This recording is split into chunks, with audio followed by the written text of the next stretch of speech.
The disappearance of Maura Murray.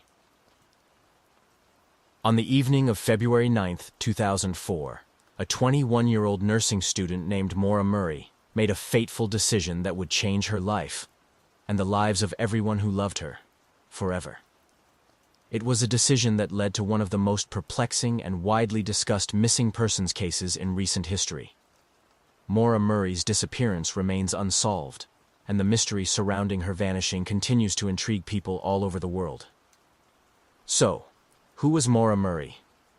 Maura Murray was born on May 4, 1982 in Brockton, Massachusetts, to parents Fred and Lori Murray. She was a bright and ambitious young woman. Maura was a nursing student at the University of Massachusetts Amherst, where she was known for her dedication to her studies. But while she was academically gifted, Maura's life was far from perfect.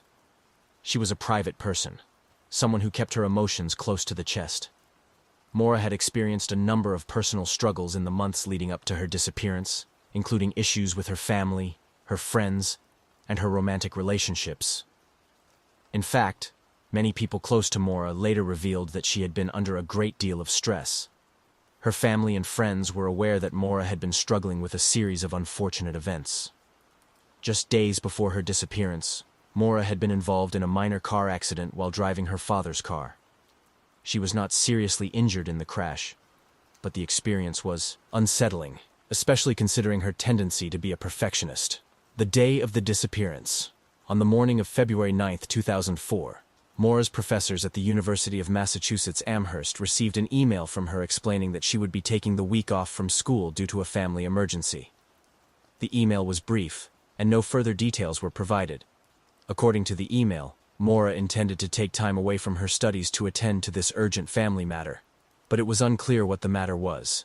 In hindsight, Maura's decision to take the week off seemed odd, as she had not given any indication that she was experiencing a family crisis. She did not tell anyone in her family that she was planning to leave, and no one was aware of any major issues at home. Later in the day, Maura packed up her belongings, leaving her dorm room and taking her car, a 1996 Saturn, along with her.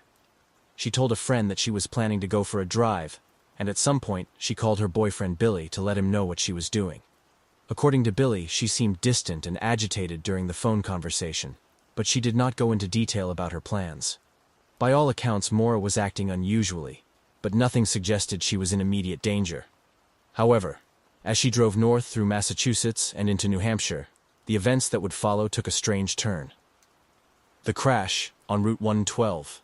Around 7 p.m. that evening, Maura's car was involved in a single-vehicle crash on a desolate stretch of Route 112 in Haverhill, New Hampshire. It was a remote area, surrounded by forests and snow-covered hills.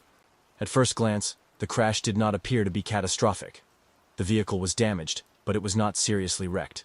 The airbags had deployed, and the car's headlights were still on. A passerby named Butch Atwood was driving down Route 112 when he saw the Saturn off the road. Concerned that someone might be injured, he stopped to check on the driver. When he approached the car, he saw a woman sitting in the driver's seat. He later confirmed it was Maura, though she appeared calm and uninjured. Atwood offered to call for help, but Maura declined, telling him she didn't need assistance.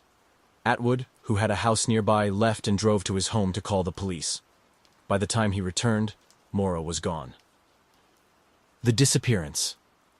When police arrived at the crash site, they found no sign of Maura.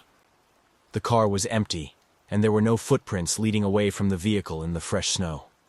The scene seemed surreal. There was no indication that anyone had been hurt, and there was no sign of an abduction or a struggle. The car's doors were locked, and the engine was still running when authorities arrived.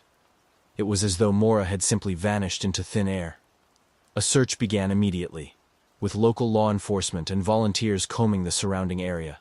Search dogs were brought in, and the terrain was scoured for miles in every direction, but no trace of Maura could be found. There was no sign of her anywhere.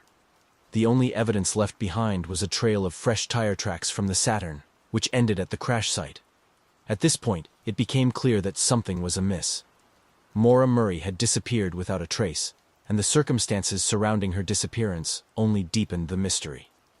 The phone calls and evidence. After Maura's disappearance, investigators turned to her phone records to try to piece together her last movements. They found that Maura had made a series of phone calls just before the crash.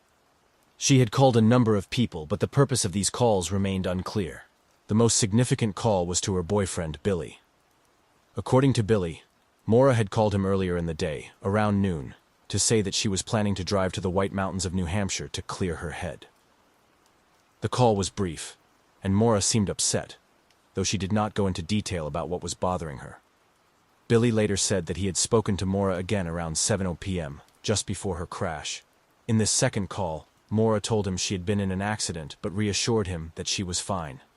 The police also discovered that Maura had made several other calls in the hours before she disappeared, including one to her father, Fred Murray.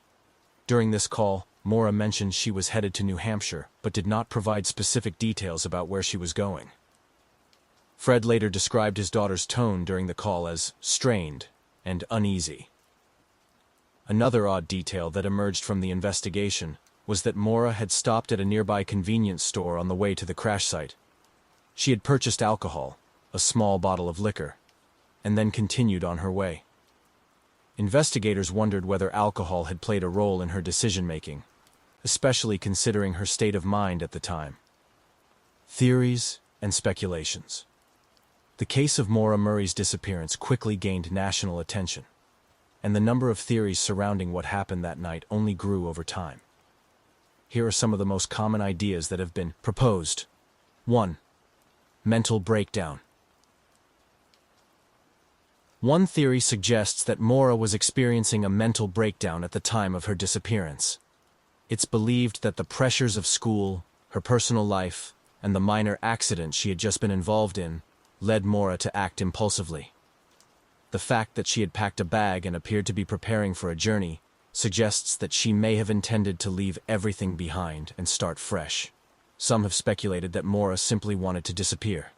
The fact that she was last seen walking away from the crash site, along with the absence of any signs of foul play, makes this theory plausible. She may have been running away from her problems, seeking solitude, and trying to escape a life that had become overwhelming. 2. Foul play. Another theory involves the possibility of foul play. Some believe that Maura may have been abducted shortly after her car crash. The remote location of the crash site, combined with the lack of any witnesses, raises the possibility that someone might have been waiting for her or happened upon her in the moments after the crash. If this theory is correct, it's unclear whether Maura was forced into a vehicle or if she willingly went with someone. 3. Accidental death. There are also theories that suggest Maura might have wandered off into the woods after the crash and suffered an accident, such as falling into a ravine or becoming disoriented and succumbing to the elements. The cold weather that night, combined with Maura's unfamiliarity with the terrain, could have led to her death, though her body has never been found. 4. Running away. A more dramatic theory suggests that Maura intentionally staged the crash to disappear. Some believe that she may have been planning to start a new life elsewhere, and the crash was a way for her to cover her tracks. The fact that she bought alcohol before her trip, along with the lack of evidence at the scene, has fueled this speculation. Ongoing investigations. Despite numerous investigations, including searches of the surrounding area, the involvement of private investigators, and even a popular true crime podcast, Missing Maura Murray, the case remains unsolved. There has been no new substantial evidence, and Maura's whereabouts remain a mystery. Over the years, the case has garnered widespread attention. Documentaries, books, and internet sleuths have all played a part in keeping the case alive in the public's mind. Still, as of today, Maura Murray's disappearance remains one of the most baffling unsolved cases in the United States. Conclusion. The disappearance of Maura Murray is a tragic and mysterious event that has left her family, friends, and the public with more questions than answers. As the years have gone by, the mystery has only deepened, and her case continues to be one of the most baffling. Thanks for listening. Please consider subscribing for more true crime content.